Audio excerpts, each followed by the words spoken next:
कर्मकर्ता मु एमपी सार को धन्यवाद देवी।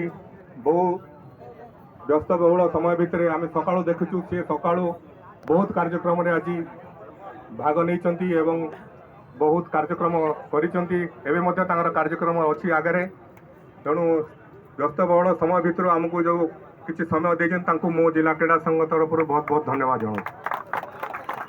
पिला जानी आमर ये टूर्णामेंट 8 तारिख आरंभ हो आज सरला 16टा दल कंधमाल जिलार विभिन्न जगार आसिक पार्टिसिपेट करते। आज फाइनाल रे जिरिंगपड़ार नारायणी क्लब एवं स्पोर्ट्स हॉस्टेल फुलवाणी मध्य अनुष्ठित होता खेल जदिओ वर्षा जो पड़िया टिके कादु होता खेल टिके मांदा है तथापि उभय दल बहुत सुंदर खेल प्रदर्शन करते। हजार हजार दर्शक से खेल को उपभोग करते दिन जो खेल सबुदिन दर्शक उपभोग करते।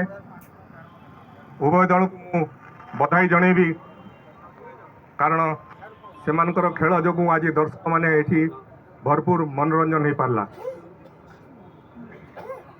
आज जो टीम चैंपियन है से टीम आमर ओडिशा फुटबॉल एसोसिएशन तरफ आयोजित हम नवेम्बर मासरे जिला स्तरीय आंतर क्लब फुटबॉल चैंपियनशिप सेटा प्रति जिलू गोटे गोटे क्लब जो मैंने चैंपियन होते से क्लब मैंने पार्टिसिपेट करेंगे।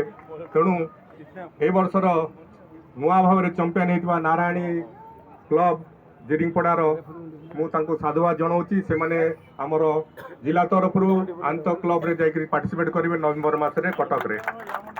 आम विशेष किसी कहबी नहीं उभय दल को धन्यवाद देवी। उभय दल सुंदर खेल प्रदर्शन कले स्पोर्ट्स हॉस्टेल आरंभ भल खेल खेली किंतु खेल हार जीत रही तेणु जार जो दिन भल खेल हम से दिन जीत। आज नारायणी दल बहुत सुंदर खेल प्रदर्शन कले तेणु से आज चैंपियन होती बहुत बहुत बधाई।